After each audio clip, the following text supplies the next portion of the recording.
doing? It's Derrick with Assist You to Win, the connecting place for winners. Today is a special day. Of course, it's another episode of what we call the Showcase. Our whole objective is to broadcast and amplify people's businesses and lives that will inspire you to be a better you.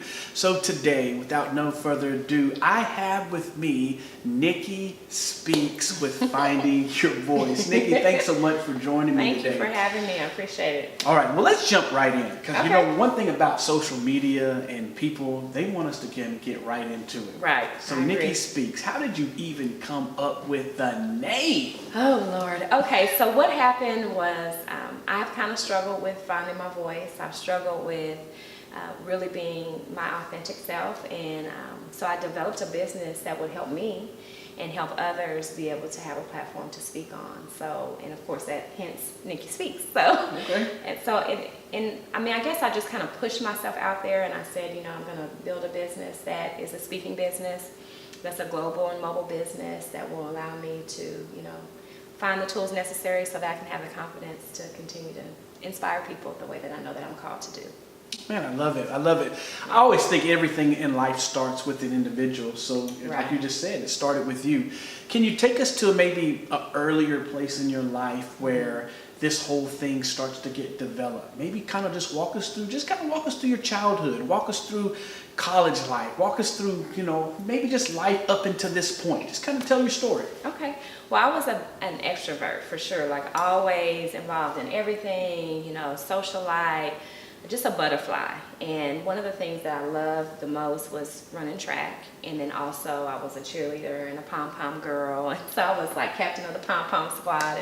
And so my dad was in the military, so we moved all over the place. What branch of service? He was in the Air Force, yeah. 20 years in the Air Force. Me too. My dad was in the Air Force as well. Okay, so we ended up in Illinois, and I'll never forget, you know, I started going to a school, and it was predominantly white, and it was different for me because I was growing up in Oklahoma, and it was predominantly African American. So anyway, so here I am, and there's this big shift in my life, and I said, you know what, I'm going to get involved anyway. So that's when I became a part of the track team, and I became a part of the pom-pom squad, and then ended up becoming captain. So I really, things were going well for me. You know, you kind of can become popular, you know, and it's like, okay, I'm on the field, and, you know, I'm doing cheers, and, you know, running and winning races and everything. But then what happened is that there was a student that was in my class, and he called me a name. And it was a day, I remember that day like it was yesterday. I was really happy that day. I had a good day, and we were in science class, and we had a little extra time. And so we were sitting there, and someone was talking to me, and he just turned to me, and he said, "You're a jigaboo." And I said, "Well, what is that?" And because I didn't know. What grade? And so I was in 5th grade. 5th grade, okay. Yeah, so jigaboo. Not a normal term. Right. I'm like, okay. So he goes on to just really go in and really talk about me, you know, racial slurs and everything. And so it really hurt my feelings, but I had to save face. And this is a student that was, you know, had some poverty issues going on. And so I thought, really? Like, you're going to say this to me? So anyway, I cried myself all the way home on the bus, and all my friends rallied together, and they're like, we're going to beat him up and everything. But it couldn't, you know, take that wound away, you know, and that hurt and that disappointment that even though I was trying to do all these wonderful things and thought I was doing a good job, you know, someone still saw a flaw in me. So I made myself stop talking. Like, I literally tuned out after that. I said, you know what, if I'm going to work this hard to be this great and just this one person sees negative in me, then I'm just, you know, they don't see my value. So I'm just going to be quiet. Right. You know, so I felt like I was punishing the world. I felt like I was punishing that environment, but I was really punishing myself. And so that continued for a long time. And I became a really, really good writer. Majored in English with a bachelor's degree at my university of Northern Colorado. And I began to hide behind my words. And I just poured everything into that. I went to school to become a teacher, became a teacher. Spent 11 years doing that and just pouring into my students. But I felt safe in my classroom speaking, but when it came to speaking on a different platform, then I was nervous about that. So fast forward, you know, it's something that I still kind of battle with, you know, anytime that, you know, I'll get to a certain point and then I'll just shrink down. And I'll say, okay, I have all this ammunition, all this momentum, and then I'll say, okay, I'm going to be quiet now. when I get that attention, or I feel like I have some friction, or someone doesn't like me, or what have you. So I've kind of battled with that for a while. And I said, you know what, I'm going to build a business. I'm going to build an empire to help other people and also help myself continue to remember that speaking is necessary, and impacting people is necessary. And there's people that need to hear my voice, that need to be inspired by my energy and who I am and what I'm doing. So I love it. Yeah. I love it. I love it. It's so powerful, right? Because Right. so many people are impacted and influenced by someone else, and then it ultimately shuts them down to the place that life doesn't get the best of them. Right. So first and foremost, I want to say thank you for saying yes to facing that. Right. Because most people just figure out how to live from a handicapped state, Right. where you chose to break the shackles Yeah. and to go live to a whole nother place. So thank you for that. Right. I think a part of that is because I have 3 children. Okay. My beautiful children. My son is 19, Michael. Hey, babe. And I have twin daughters, Anya and Anaya. They're so sweet and beautiful. But I'm that mother that just gives my all to them. And I just really wanted them to know that they can win, and I've always pushed them. This is funny. So, I always would shrink down, but with them, I'm like, okay, go do this. You got to sign up for that, just pushing them out there because I know that it's necessary. Right. I used to drive up to different grocery stores or to CVS and sit in the car and say, okay, here's your list. I give it to my son on this, on a piece of paper, and I say, okay, you go in there. I mean, at the age of 10, I would send him into the store, and I would sit in the car, I would give him money, and I purposely would not give him enough money so he could navigate that. So he would come back out to the car frantic, like, Mom, I'm so embarrassed. I said, good for you. I'm glad you're embarrassed. Go back in there so you know that you have this, what are we going to take away from the list? And so he would go in and figure it out, and he's like, well, I couldn't find this. Go find somebody that works there that has a shirt, that has the logo, so I've always been very focused, even with my students, to make sure that they have what they need to speak and to feel comfortable in society, interacting with them. Yeah. I've always been a teacher, always been a coach, now that I look back, so. Well, you have one of the greatest motivational voices on this side of the planet, Lisa Nichols, and Yes. you've exposed her to a lot of your clients and a lot of your circle today. And one of the things she talks about is living beyond the label. Right. So as a woman building a business in today's society, it used to be where it wasn't popular. But how do you feel now where the popularity is kind of pushing you towards women lib and women doing things? Is it now a place of competition of their voice, or is it a place of maybe definition of the voice? I mean, talk to me about, women today in business. Yes, I love it. I feel like I started my business in June, my 44th birthday, June 17th of 2018, and I'm just so excited to be even moving in this vein, because it's something that I always saw myself doing. Even as a little girl, I remember being 5 years old, I used to take the brush and pretend it was a microphone. There you And go. my mom would be getting the grease and, Ultracine. You guys probably don't know about Ultracine. The green stuff. I was going to ask you, the blue bottle or the green bottle? It was the green one. Okay, 'cause So she would be gathering the rubber bands and everything, but I'd always find the brush. And that was my microphone, and I would be singing Diana Ross. And I literally would see myself on stage somewhere doing this. And so it's so great to be in that vein. And what happened, I was going through a low period in my life, and I was looking for a voice that wasn't a voice that I knew. So I just started searching on the internet, and I came up with, Lisa Nichols pops up, and she had a motivational speech that she was doing, and I was just like, I love her. Like, I like what she's saying, and I need to get in this woman's space. So I got on a plane and went to San Diego. I went to one of her programs, and then I just continued to enroll in different things. And one thing that I really love about her, she changed my mindset of women in business because she wanted us all to win. Like, there's not one person in the audience that she did not speak to and say that you can do it. And so she motivated us off the couch, out of those bedroom floors, where you're upset and you're sad, or, those traumas and dramas of your life or whatever. So she really inspired me to know that it's not a competition anymore. If you want it bad enough, you can get it, and you can get it right alongside me. I can hold your hand and carry you through, or I can, let you go and soar before me, but I don't have to feel intimidated by that. Because I know that what God has called me to do, I know what God has put inside of me is unique to me, and that I have an audience that's unique, and that has my name written all over it. So I don't have to fight for your clients. I don't have to fight for his clients or anybody's clients. I can just go for the ones that I know that I'm called to, that are drawn to me by my energy and what I bring to the table. Yeah. So, and it was hard, because I've operated in church settings, and I've operated in school settings, and it's very competitive, and everybody's trying to race to the top. But there's a certain level of peace that I have in this pursuit, and I love it. And I can only attribute it to, of course, God first, my family and friends, the support of you as my local coach as well, and then Lisa.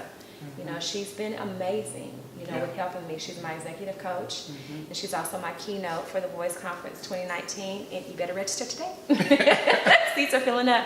But, I'm just inspired. I'm so happy to be an African American boss woman, in 2019, because I know that I'm coming, I'm coming for all those people that are sitting at home, all those people that are, hurting and they don't feel that they have the potential. I want those clients. I want the ones that feel like they don't have anywhere to turn. They're ashamed, they're upset, they're frustrated, they're stagnant. I want those clients because I want to be able to push them to the next level, because I know that I can. Yeah, that's powerful. So you talked about your 3 kids, right? You talked about how all of them are unique in their own right. And how does a woman specifically, as you've raised your children, you've raised successful kids, and now they're adults and they're getting ready to move off, and all of them being in college, do you think a woman has to redefine her voice, as she has used that voice to inspire and influence her kids for the most part? Do you see yourself right now in a discovery phase again of redefining you with them gone and figuring out maybe this next chapter? Right. Maybe speak about that from a motherhood / boss style. Okay. Well, I always had it in me. Like I always knew it was a desire, but I tabled it, because what I wanted more than anything was a perfect story. I wanted to have, just those kids that I would have for the rest of my life, that we would be so close, and we would, I'd be able to see them grow and mature. And so I put them, first, and I put them above even my own desires. But I always worked on me. So I will say that to any mother, that's, whether you're a single mother or married mother or what have you, always work on yourself. And I did that by schooling. So I would have my kids, line them up. I mean, they literally be on the ground with their different homework assignments, and I would be working on my master's degrees. I ended up getting 2 master's degrees when my kids were coming up. So I knew that I was getting the training and the education that I needed that would be, my platform for later, so but I always knew, but now I feel amazing, because I feel like I'm 18 again. I'm that student that just graduated from high school, and it's like, oh, the world is, anything is possible. And that's how I'm trying to think, and that's how that's the mindset that I've adopted, that's allowed me to be so excited and, just really putting the pieces together to the puzzle.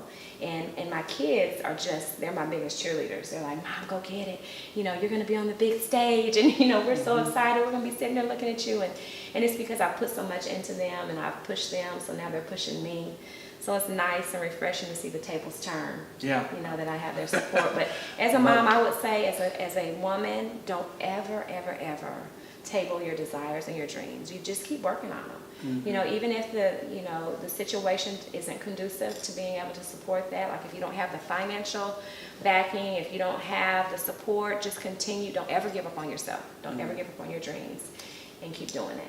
Yeah, I love it. I love it. So you talk about the energy, right? And nowadays you hear so much of that. Lisa Nichols even talked about that with the law of attraction and the whole chicken and soup and the soul with Jack Canfield. You do have this energy. Describe the energy. I want you to describe your energy. Everybody doesn't get to necessarily know you. I get it. I feel it. Even sitting here with you, there is that. There's almost that piece that wants me to get up and do something. Yeah, right? That's what I was like. Right. I'm a cheerleader. But describe that energy, that when you show up, the energy is going to be what? It is going to be off the chain. I always say, like, if you see me and I'm quiet, there's something wrong. You might want to check on me. Check my pulse, make sure I'm alive.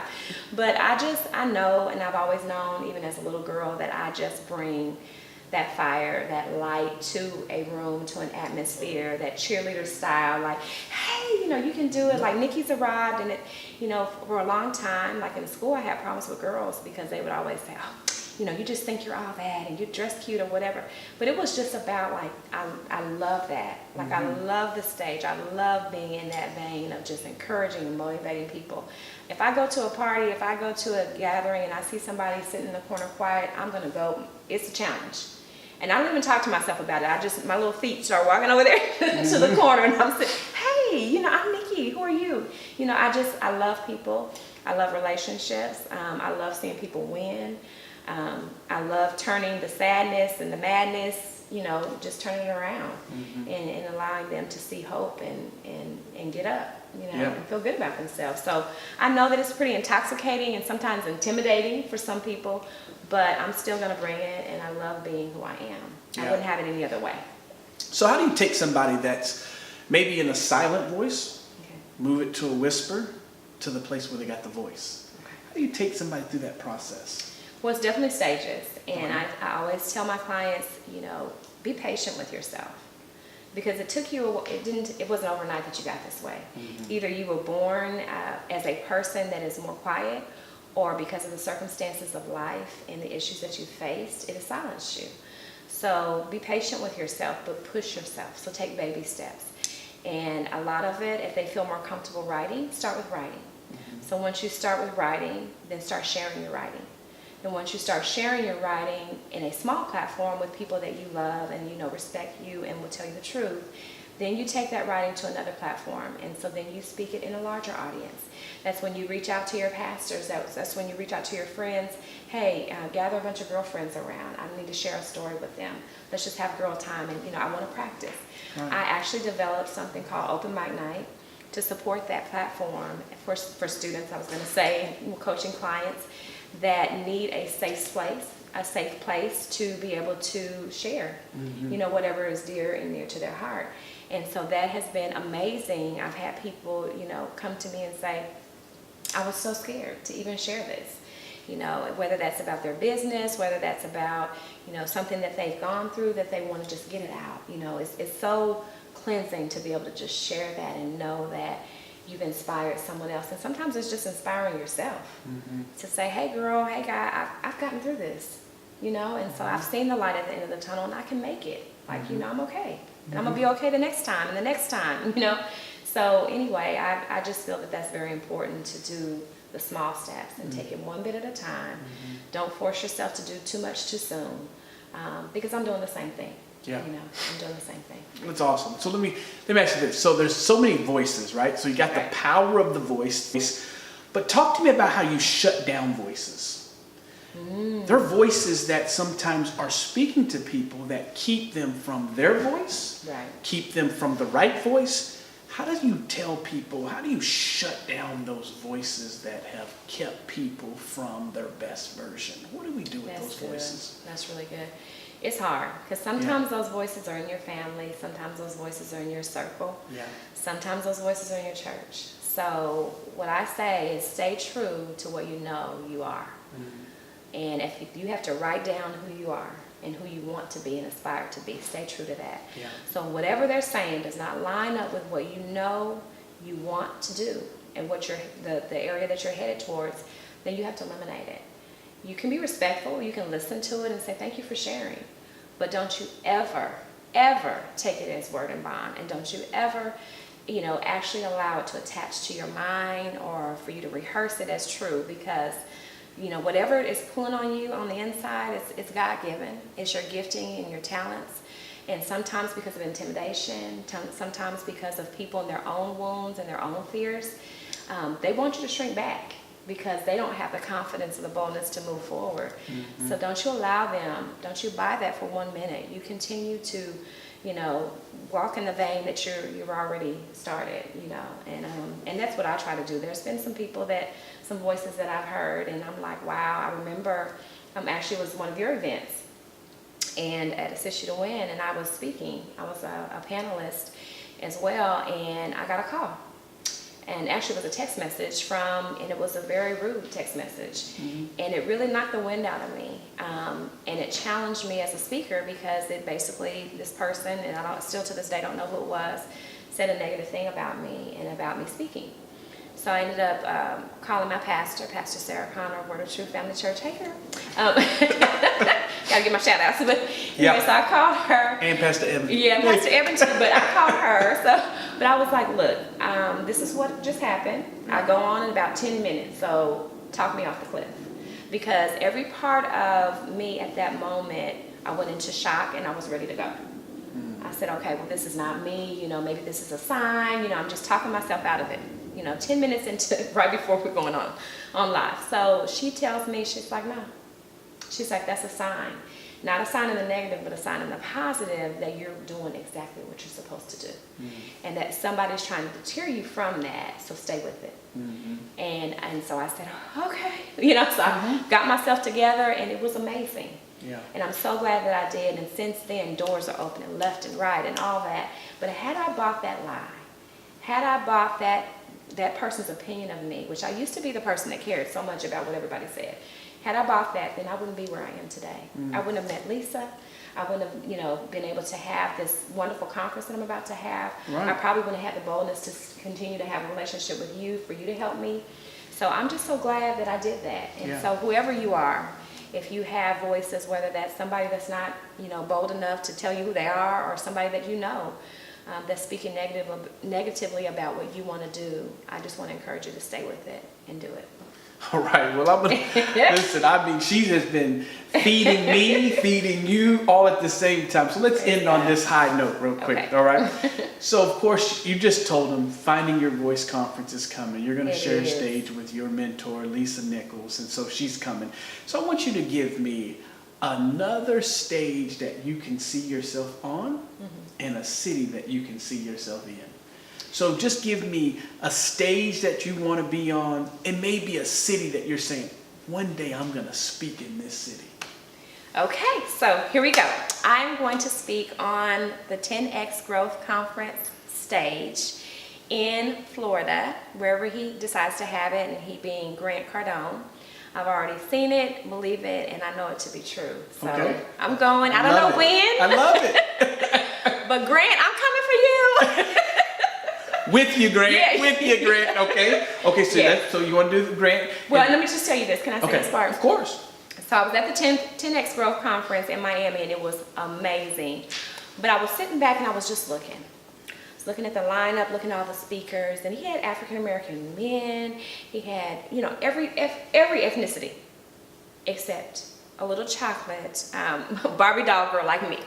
So I was like, he needs me. Okay. He needs me in the lineup. So yes, I was like, I'm the missing piece. He just doesn't know it yet. So I'm gonna, reach out to him. So we'll just use what he says, right? To sell or to be sold. So one of the Grant Cardone things is he wrote a book, and the whole book was on to sell or to be sold. So Grant, listen, if you're listening, and when you listen, whoever can get this to him, you need her. Yes. Nikki speaks. Yes, I have something to say.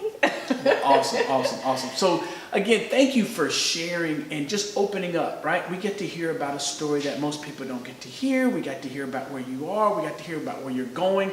When it's all said and done, Nikki Speaks is impacting, influencing lives because you decided, though, to deal with that lady and said, I want to be all that I can be. So thank you for doing that. Any other final words that you have that you would want to just end with? Just register for the conference because I want you there. And it's not, it's so funny. This year I've probably invested so much financially to the point where it has scared me, honestly. But I feel so great about it because I know I've invested in me and who I'm destined to be. So I want you to, even if it's a stretch, invest in yourself, even if you have to make a phone call and say, hey, can I borrow some money? You need to get there because I'm telling you right now, Derrick's going to be one of the speakers. I'm going to be one of the speakers, obviously, and Lisa Nichols. Many more people that I know for a fact. The lineup, you will be changed forever. The trajectory of your life will be changed forever. Mentally, physically, emotionally, everything. It would be personal development, business strategies, and just like-minded people that want to win and optimize their talents and their gifts and maximize their potential. So I can't wait to see you there. You can follow me on Nikki Speaks, NIKKI.SPEAKS, and you can click on Linktree and you'll see the Voice Conference link, and go ahead and register today. I can't wait to meet you. Well, there you guys have it. Another episode of the Showcase. I'm Derrick Butts with Assist You to Win, the connecting place for winners. Today, you have the awesome privilege of meeting Nikki Speaks. And so we want you, as she just stated, to join us at the Voice Conference. And before then, follow us on all social media platforms so that we can continue to do what we love to do, and that is inspire your life to greatness. Have a wonderful day. Thanks for tuning in. Thank you.